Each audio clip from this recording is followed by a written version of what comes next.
Hello everyone and welcome to Jubilee Road.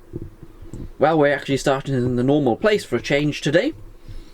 So, after the last video I did, which was the layout room tour, a behind the scenes look if you want to say that, I have had a number of questions.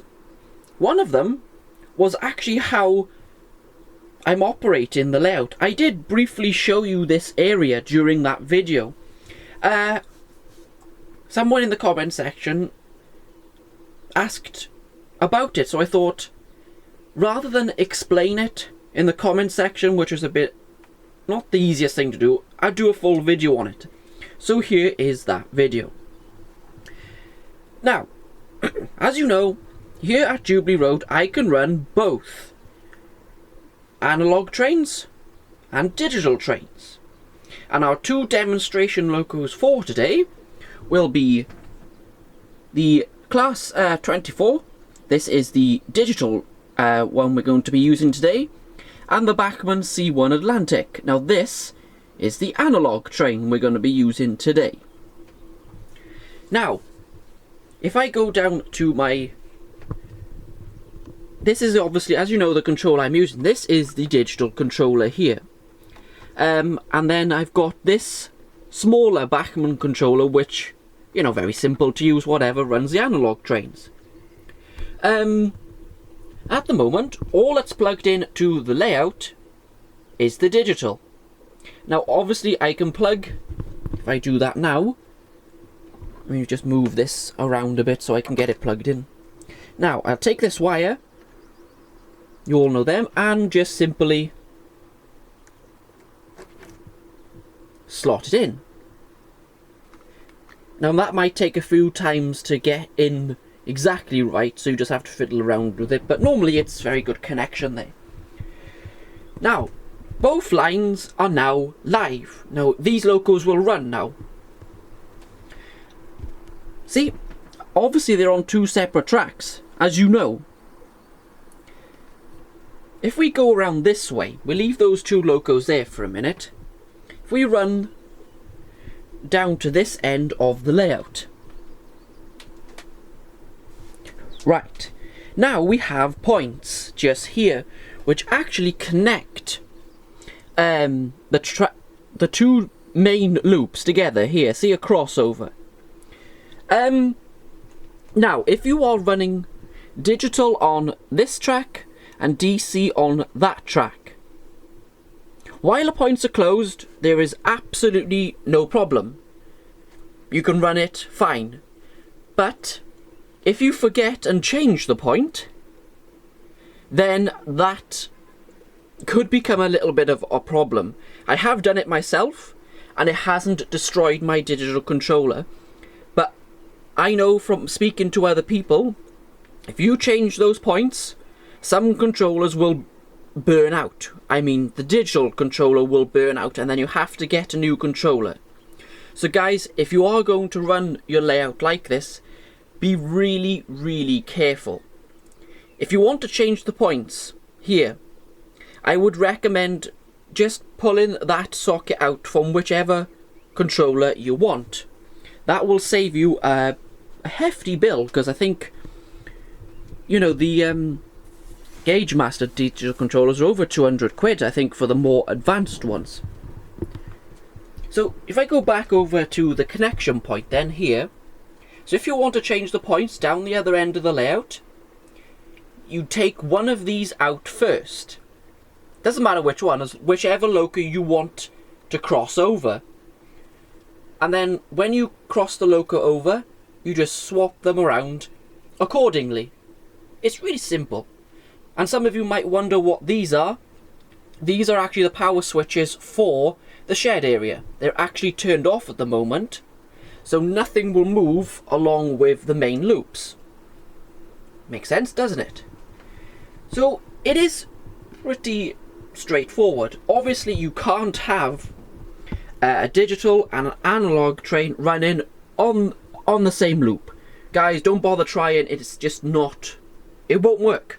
Simple as that, it won't work. But, you know, when I first started building my layout here at Jubilee Road, a lot of people said, oh, you can't have a layout that runs on analog and digital. Guys, they don't listen to them because they're completely wrong. You know, whatever you do, don't go rushing out and buying, I don't know, how many decoders you're gonna need. Loads, probably. If you've got a collection like mine, God, I'll be spending hundreds on decoders. Don't, guys. Just do this simple connection. MIB Models actually did this for me. And it just goes straight into the back of the controller. Pretty simple. It's an easy way, a really easy way of getting the best of both worlds, to be honest. Because digital is absolutely fantastic. A great step forward on model railways. If you haven't used it, well, you should. It is so much more, well, realistic, I suppose you could say. You can have two trains run on the same track in different directions. You know, you could do a lot more shunting opportunities with it. It's so much more enjoyable to run a layout like that. I still run this layout analog quite often. In the videos, you'll see two trains passing each other. 99% of the time, it's one analog and one digital loco. Now, I can run the both lines digital if I want, if I sort the plug-in system out, and also I can run the both lines analog, because I do have two analog controllers here.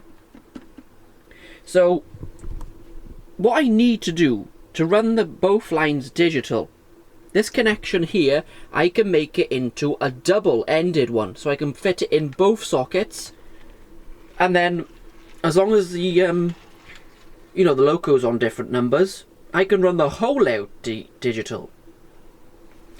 Now the other point is the signals. Here, you can see them. Now, I did mention this, but if you didn't see the video, now what happens if I sorry guys, if I need to, say, run an analog line, an analog train on this line, but still operate the digital signals? Is it possible? Yes, is the answer to that. It is possible. Now, as you can see, this loco is analog, and the signal is still on, and it's digital. So let's move the train. Just move it through there.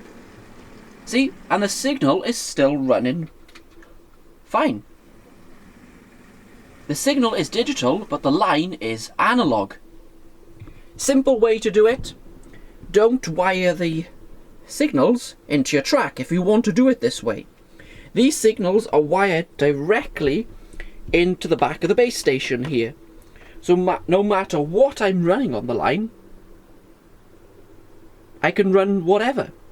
Now, we can also remove the digital loco. There we go. Really, really simple system I've got here at the layout. See? I can run both of them. One's digital, one's analog. So there we go, guys. I just stopped the pair of them there. Now, guys, I hope that's helped with how I do it. If you want to do it this way, good. It's a really good way of doing it. So there we go, guys. That was having a bit more of a detailed look at operating Jubilee Road. So that's the end of the video today, guys. Please leave a comment in the comment section, or just press the like button. Thank you very much for watching today, guys, and goodbye.